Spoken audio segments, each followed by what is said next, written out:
What's up, guys? Tas here. Welcome back to another video. So a pretty solid day in the stock market today. We had the S&P 500 up 0.6%. We had the Dow Jones up 1.5%. The Nasdaq 100, though, did go down about 0.3%. But don't worry, the Russell 2000 ended up going up 1.8% on the day. And today we're going to be talking more about the markets, breaking down some technicals, going over 7 stocks to buy now. And I also want to share with you guys what stocks I own and in general where my head is at as a trader and as an investor. So hit the like button, subscribe, get down below, get into the Discord chat, the Facebook group, get 2 stocks from WeBull, and make sure to check out the Patreon if you want real-time buy and sell alerts, call outs, access to me throughout the day, and if you want exclusive content, including a morning video every single trading day. Again, that's on Patreon, linked right down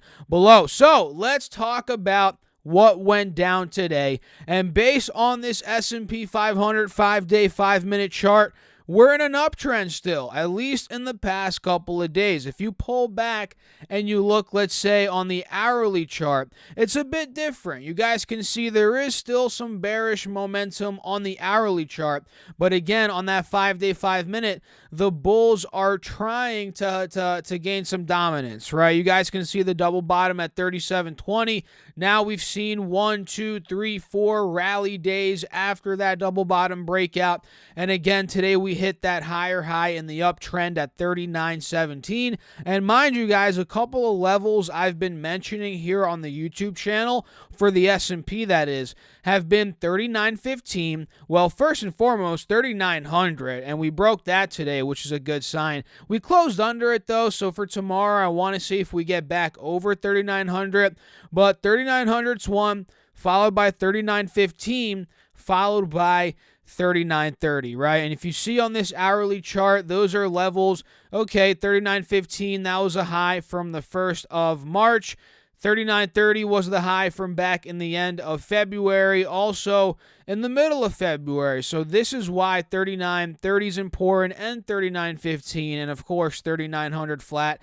And yeah, I mean, it looks like the bulls are gaining steam. We broke the 50 SMA, the 180 SMA, and the downtrend here on the hourly.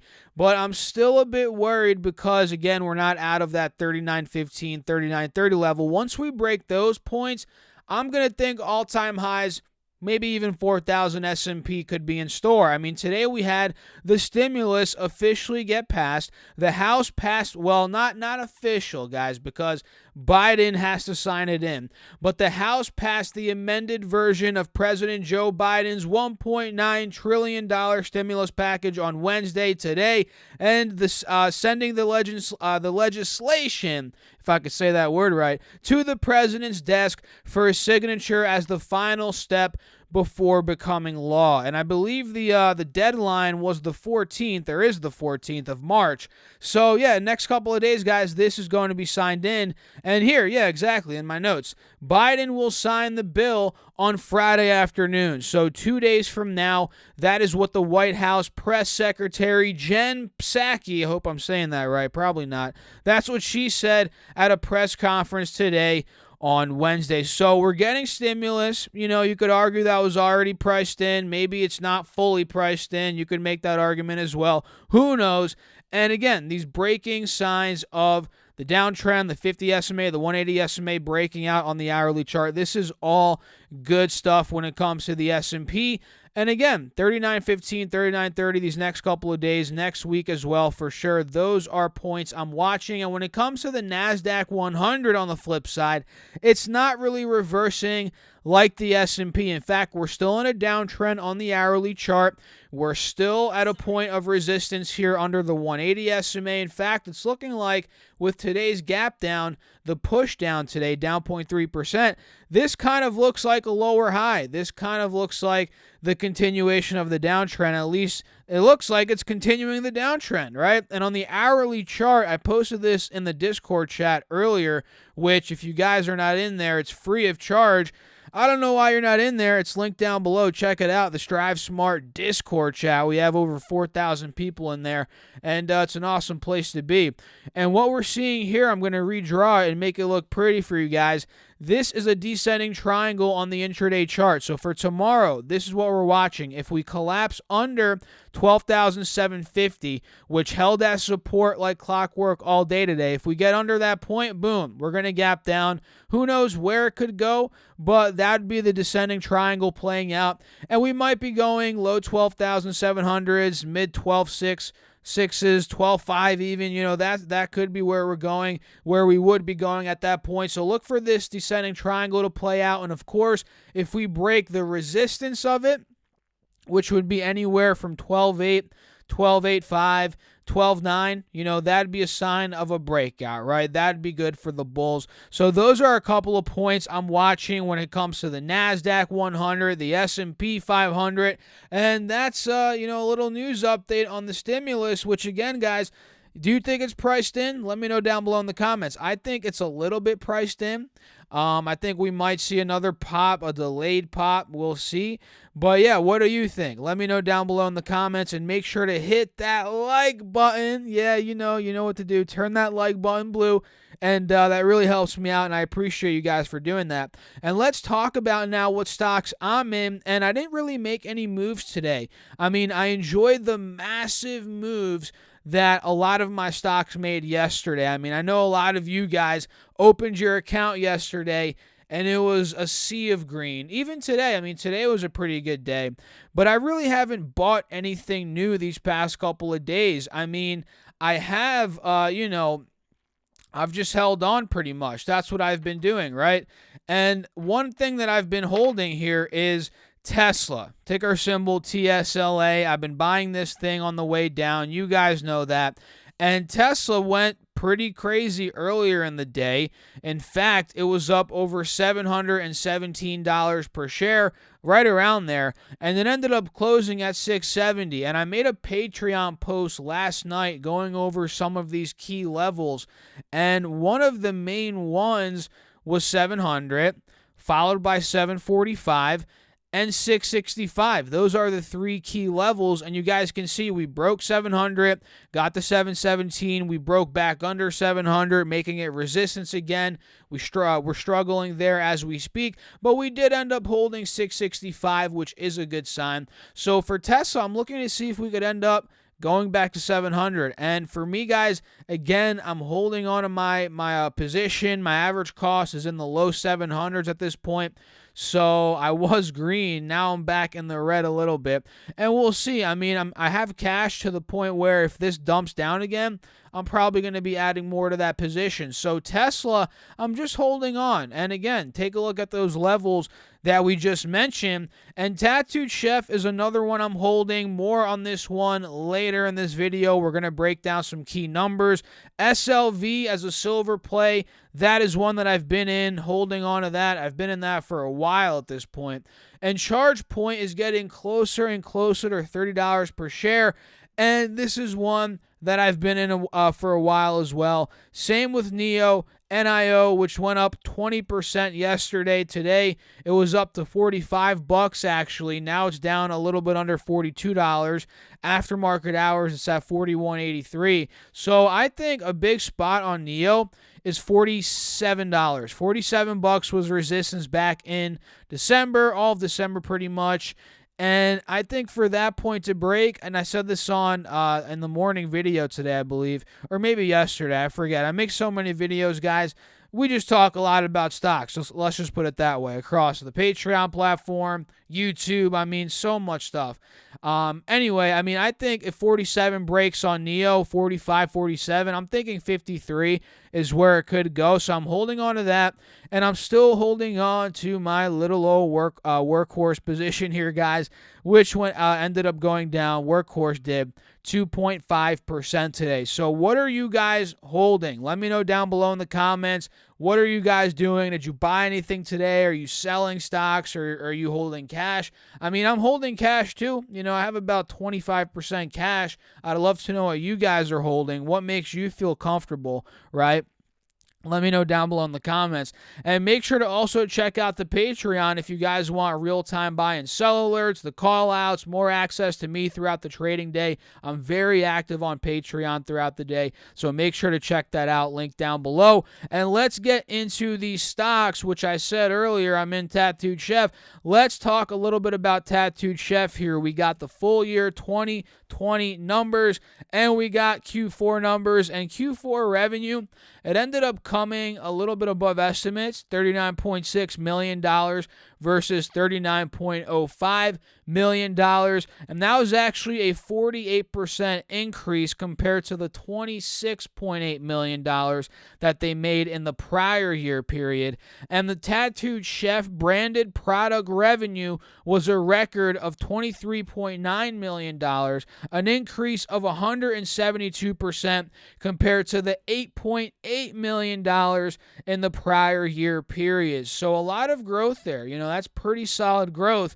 And when it comes to revenue in 2020, the whole year, we saw $148.5 million, a 75% increase compared to the $84.9 million in the prior year. And Tattooed Chef branded product revenue was a record of They saw $84.6 million in the top line for the Tattooed Chef branded product revenue. And get this, guys, that was a 363% increase compared to the $18.3 million they did in the prior year. So that is crazy. A lot of growth there, especially for the Tattooed Chef branded products. And if you guys dive into the business, you see they have a lot of different products and different categories, right? And you'll realize you'll see the distinguished characteristics between them. And when it comes down to why the stock's going down, I mean, they saw some pretty good growth year over year. The stock's going down because guidance. I mean, look, they didn't come so strong with that guidance, guys. It's not terrible, but it's a little bit underwhelming. Full year sales, 2021 sales are expected to be $222 million versus $224 million. So a little bit under the estimate, a little bit underwhelming.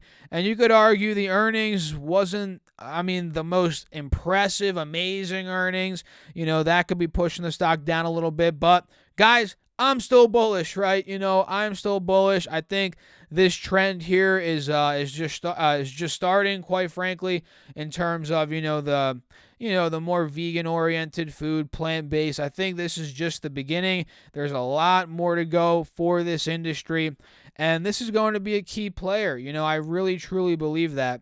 And even in the short term, there's still upside. From 21.50, we get back above 22, which we were at earlier today.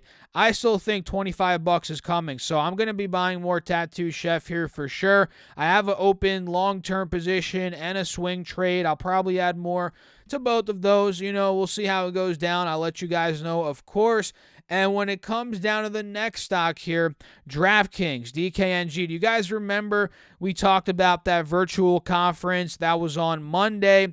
Well, the stock's moving up a lot since then. In fact, today it went up 11.4%, and shares of the daily fantasy app went up to almost $70 after the investor presentation. And we actually got some news that the company raised its long-term net revenue projection from $3.7 billion to $5.7 billion, while EBITDA targets were boosted to $1.7 billion from $1.2 billion. The news came on the heels of a stellar fourth quarter that saw monthly users jump by 500,000 to 1.5 million from the previous quarter. DraftKings reported fourth quarter revenue of $322 million, up 146% from $131 million in the prior year. And I've mentioned this before on the channel, guys.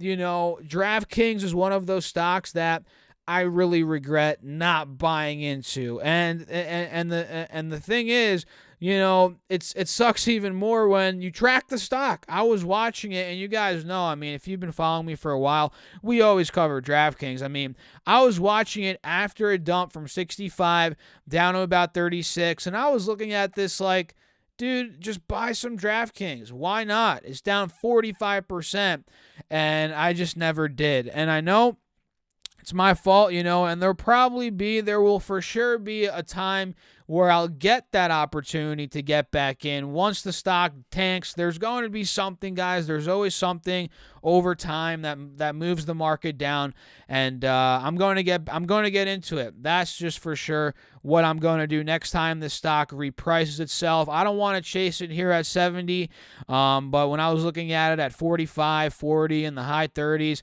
that's where I should have got in. And if we do see a dump anywhere near that territory again, or anything under that, if we got mid 30s, low 30s, I'm definitely going to load up on DraftKings.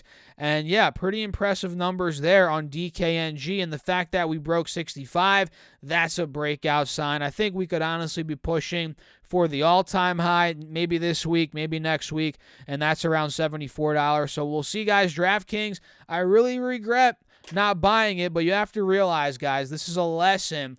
There's always another opportunity, even in the same stock. You just have to be patient and wait for it to reprice itself, because it always does. It always does. There's something that's going to come out, some piece of news. It's just life, it's going to happen. Something's going to happen where DraftKings is going to go down 30%, and that's for a lot of stocks out there. All stocks reprice themselves. They go down, and that is where you'll be able to get in, right? And I'm going to be patient, and I'm going to jump onto that. And Boeing is another one which I don't want to toot my own horn, guys, but screw it. I'm going to do it.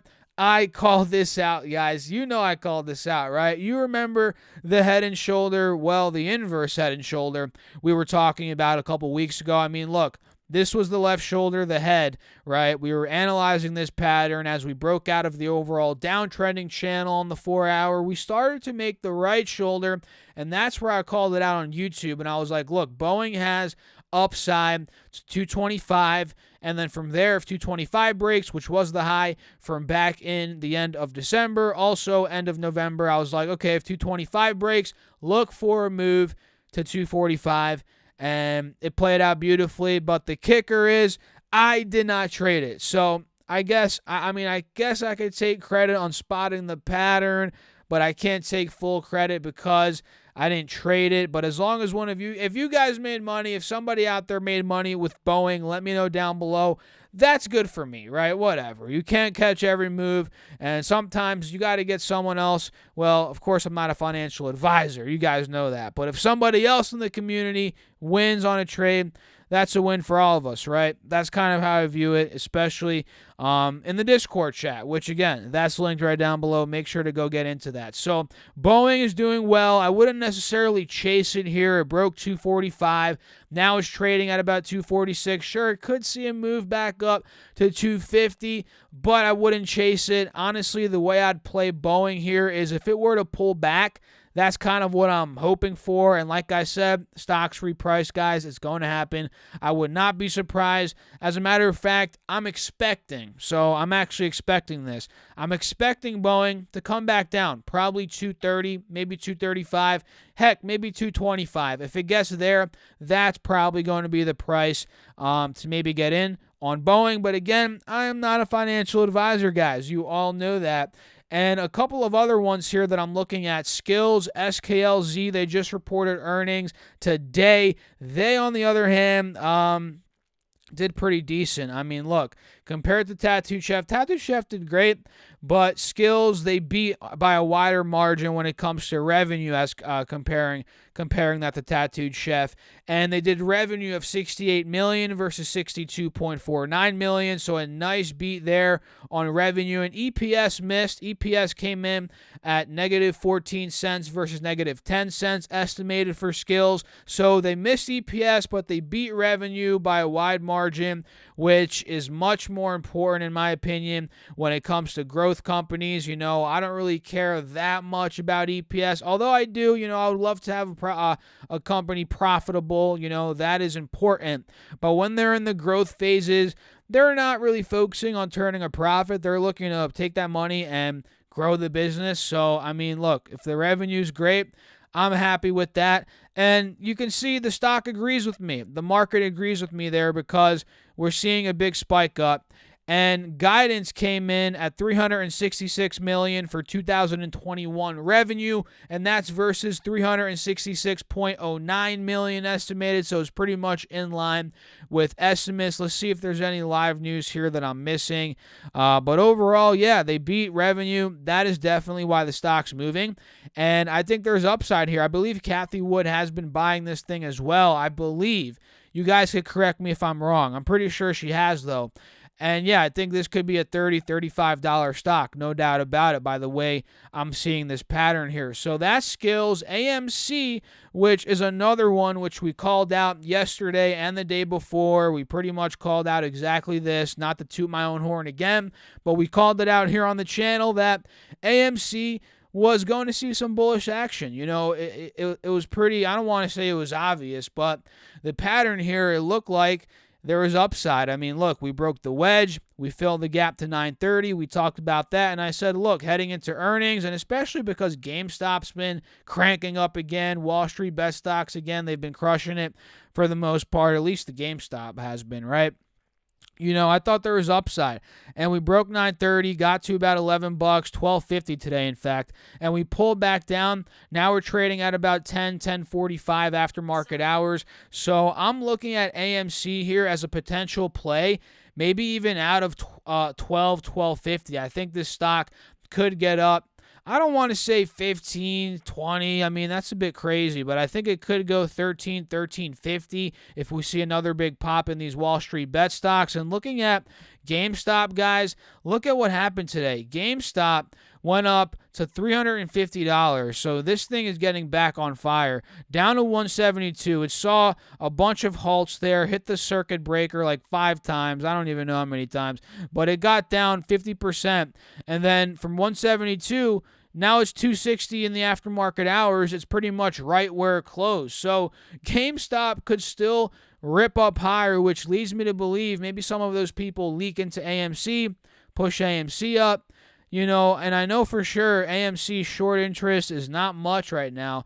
GameStop's a lot more, but then again, GameStop is coming down. So we'll see how it goes, guys. We'll see how it goes, but AMC, I'm watching it, and I almost forgot to mention their earnings. They did EPS of negative $3.15 versus negative $1.18, so they missed by a massive margin on EPS, and sales came in.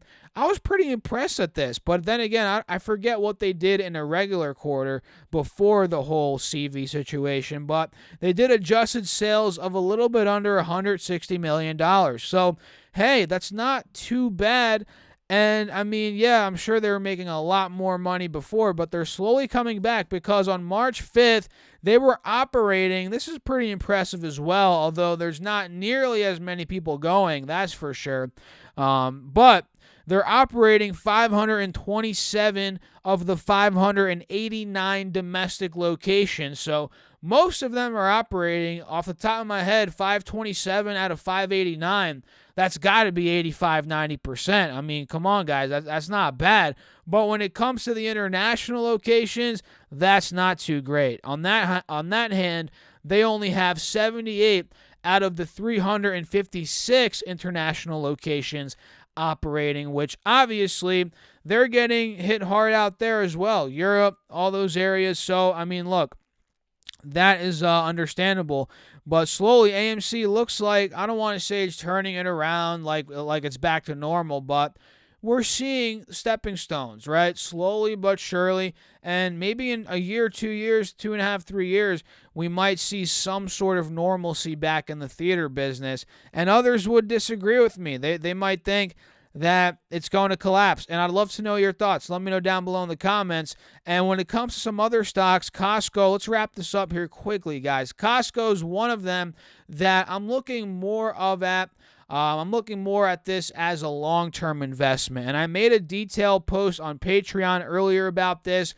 I like it as a dividend growth play. It pays about a 0.9% dividend right now. And you guys would be surprised. I mean, if you look at Costco's revenue, their top line growth over the past 5-10 years, it's pretty impressive. And their dividend, it's been paid for 16 years. It's growing at about a 12% clip on a 5-year compounded annual rate. This is a pretty good stock, and it's defensive. You know, it's going to do well in no matter what time period we're in. And 2020, the year 2020 pretty much shows that, right? It had a record 2020. So Costco is one that I really like as a longer-term play. Even as a swing trade, the yearly chart, actually, no, the 3-year chart looks attractive on Costco. Look at that. You know, I think we could rip out of this. And again, this is a more defensive play. And it's going to do well, in my humble opinion. And EA is the last stock here, Electronic Arts, which I like the dip on this one. It's gone down from 150 to about 130. That's a 15% drop. You guys can see overall on the 3-year chart, we are holding the uptrend, which I'm banking on us ripping out of about 130, 135. If we fail here at 130, we could be going to the 180 SMA on this 3-year chart, right around 115, which would not be good. But if we hold 130, like I said, there could be some upside. We could squeeze up, I'm thinking 145, maybe 140 even. So EA, I like it here. And I'm being patient, looking to see, okay, when is this hourly chart going to show a breakout? When are we going to break the 50 SMA here? If we do that at 130, there could be a push to 137, followed by, 143, 145. So that's kind of what I'm looking at here for EA.